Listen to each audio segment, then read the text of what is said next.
एक समय की बात है। एक गांव में सफेद साड़ी वाली चुड़ैल का आतंक था। चुड़ैल रात भर गांव में घूमती और गांव का जो भी आदमी उसे दिखाई देता उसे वो घायल कर देती। अरे कोई तो बचाओ, मर गया रे। एक रात हरिया अपने खेत से अपने घर लौट रहा था कि तभी अचानक उसके सामने चुड़ैल आ जाती है। अरे बाप रे, ये चुड़ैल कहाँ से आ गई? आज तो मैं गया काम से।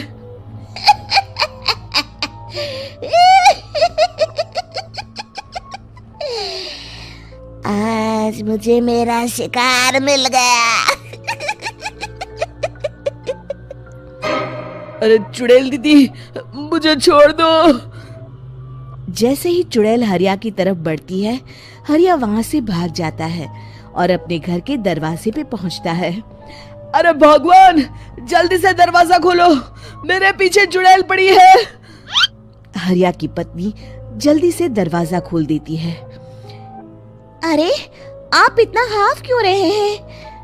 अरे मेरे पीछे चुड़ैल पड़ी है, आज तो मैं बाल बाल बच गया। जल्दी से सभी दरवाजे और सभी खिड़कियों को बंद करके बत्ती बुझा दो। तभी चुड़ैल हरिया के घर के पास पहुंच जाती है। अरे वो आदमी कहाँ गायब हो गया? मैं भी देखती हूँ आखिर कब तक बचेगा। मैं अपने शिकार को इतनी आसानी से नहीं छोड़ती। इतना कहकर चुड़ैल वहाँ से चली जाती है। वहीं दूसरी तरफ हरिया और उसकी पत्नी दोनों अपने घर की खिड़की से ये सब देख रहे होते हैं। अरे बाप रे, ये तो बड़ी डरावनी चुड़ैल थी। अगले दिन ये बात आग की तरह पूरे गांव में फैल जाती है और धीरे धीरे लोग चुड़ैल के डर के मारे शाम होते ही अपने घरों से बाहर निकलना बंद कर देते हैं। कुछ दिनों के बाद भाई, मैंने तो इस चुड़ैल के डर के मारे रात को अपने खेतों को पानी देना बंद कर दिया है। कहीं मेरी फसल सूख गई तो मैं तो कहीं का नहीं रहूंगा। साहूकार का कर्जा कैसे चुकाऊंगा? अरे भाई, पूरे गांव वालों का यही हाल है। पता नहीं ये चुड़ैल हमारे गांव में कहां से आ गई। फिर एक दिन गांव के पास वाली नदी के किनारे एक बहुत बड़े तांत्रिक के आने की बात कुछ गांव वालों को पता चलती है। वो लोग जाके ये बात गांव के मुखिया को बताते हैं। मुखिया जी, नदी के किनारे एक बहुत ही पहुंचे हुए तांत्रिक बाबा आए हैं। हमें उनसे मदद मांगनी चाहिए। मैंने सुना है वो बड़े बड़े भूतों और चुड़ैलों को अपने वश में कर लेते हैं। मुखिया जी सभी गांव वालों को लेकर उस तांत्रिक के पास पहुंच जाते हैं। ओम फट स्वाहा, ओम फट स्वाहा। तभी तांत्रिक अपनी बंद आंखों को खोलकर कहता है, क्या बात है? तुम सब लोग यहाँ क्यों आए हो? मुखिया जी उस तांत्रिक को सारी बात बता देते हैं। अच्छा, तो ये बात है। और तांत्रिक अपनी आंखों को बंद कर लेता है। मैं देख रहा हूँ तुम्हारे पूर्वजों ने बहुत पाप किए थे, जिससे ये गांव अब श्रापित हो चुका है। उसी के फल स्वरूप तुम्हारे गांव में चुड़ैल आई है। ये चुड़ैल बहुत खतरनाक है, ये किसी को नहीं छोड़ेगी। हे भगवान, मर गए रे, अब क्या होगा? तभी गांव के मुखिया जी कहते हैं, बाबा, इस चुड़ैल से हम सबको बचा लीजिए। कोई तो उपाय होगा। इसका सिर्फ एक ही उपाय है। सभी गांव वालों को बारी बारी हर दिन अपनी आधी फसल उस पहाड़ी के ऊपर बनी काली गुफा में छोड़ के आनी होगी। तभी उस चुड़ैल की भूख मिटेगी और श्राप का प्रभाव खत्म हो जाएगा और तुम सब जिंदा बच जाओगे।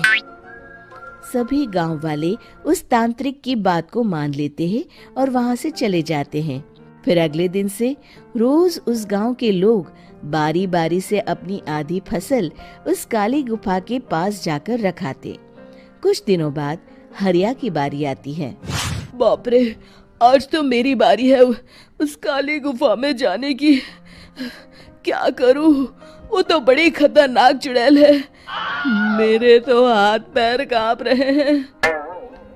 फिर हरिया डरते डरते अनाज की बोरियां अपनी बैलगाड़ी में लाद देता है।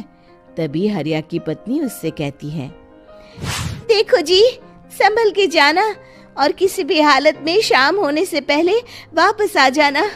उस चुड़ैल का कोई भरोसा नहीं है जी। हरिया बैलगाड़ी में बैठते हुए कहता है, भगवान, मैं क्या वापस आऊंगा?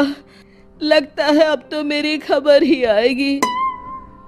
इतना कहकर हरिया वहां से चला जाता है। रास्ते में जंगल से गुजरते हुए हरिया की बैलगाड़ी का एक चक्का बड़े गड्ढे में फंस जाता है। हे भगवान, अब ये क्या मुसीबत है? हरिया नीचे उतर के पूरी ताकत से अपनी बैलगाड़ी को गड्ढे से निकालने की कोशिश करता है। बहुत देर मेहनत करने के बाद हरिया की बैलगाड़ी उस गड्ढे से बाहर निकल जाती है। हे भगवान, अब तो शाम होने वाली है। आज तो मैं गया काम से। जैसे तैसे हरिया काली गुफा में पहुंच जाता है। अरे मर गया रे, यहाँ तो चारों तरफ डरावना माहौल है। मैंने यहाँ आने में बहुत देर कर दी, कहीं चुड़ैल नाराज ना हो जाए। हरिया अनाज की बोरियां वहां रख के जैसे ही जाने लगता है, तभी उसे किसी के आने की आवाज सुनाई देती है। हरिया एक कोने में छुपकर अंदर देखने लगता है। चुड़ैल वहां आती है और फिर अपने चेहरे से नकली चुड़ैल का मुखौटा निकाल देती है। हरिया ये देख के हक्का बक्का रह जाता है। तभी चुड़ैल कहती है, भैया यहाँ आना, आज तो बहुत अनाज आया है। इसे मिलाकर अब हमारे पास ढेर सारा अनाज जमा हो गया है। कल ही हम इसे शहर में बेच आएंगे और माला माल हो जाएंगे। तभी अंदर से नदी के किनारे वाला तांत्रिक बाहर आता है। अरे, ये तो तांत्रिक बाबा है। हाँ, अब तो हम दोनों की जिंदगी मजे में कटेगी। गांव वालों को बेवकूफ बनाना इतना भी मुश्किल नहीं था। लोग तो तुम्हें सच में असली चुड़ैल समझते हैं। हाँ, तुमने सही कहा। अब ये गांव वाले चुड़ैल के डर से जिंदगी भर इस काली गुफा में अनाज पहुंचाते रहेंगे। अच्छा, तो ये बात है। ये दोनों पूरे गांव वालों को बेवकूफ बना रहे हैं। अभी जाकर सबको बताता हूँ। हरिया उन दोनों की पूरी बातें सुन लेता है और जल्दी से वापस गांव में आता है। गांव वालों को पूरी बात बता देता है। इससे पहले वो दोनों हमारा अनाज लेकर शहर जाए, हमें उन दोनों को पकड़ना होगा। उधर दूसरी तरफ नकली तांत्रिक और नकली चुड़ैल बनी औरत एक बड़ी गाड़ी में सारा अनाज लाद के वहां से निकलने की तैयारी कर रहे होते हैं। जल्दी करो, इससे पहले हमें कोई देख ले। हमें यहाँ से निकलना होगा। और तभी वो दोनों देखते हैं कि सामने से सभी गांव वाले अपने अपने हाथों में मशाल लेके आ रहे हैं। दोनों बुरी तरह डर जाते हैं। रुक जाओ, तुम दोनों का भांडा फूट चुका है। अरे मर गए रे, ये गांव वाले कहाँ से आ गए?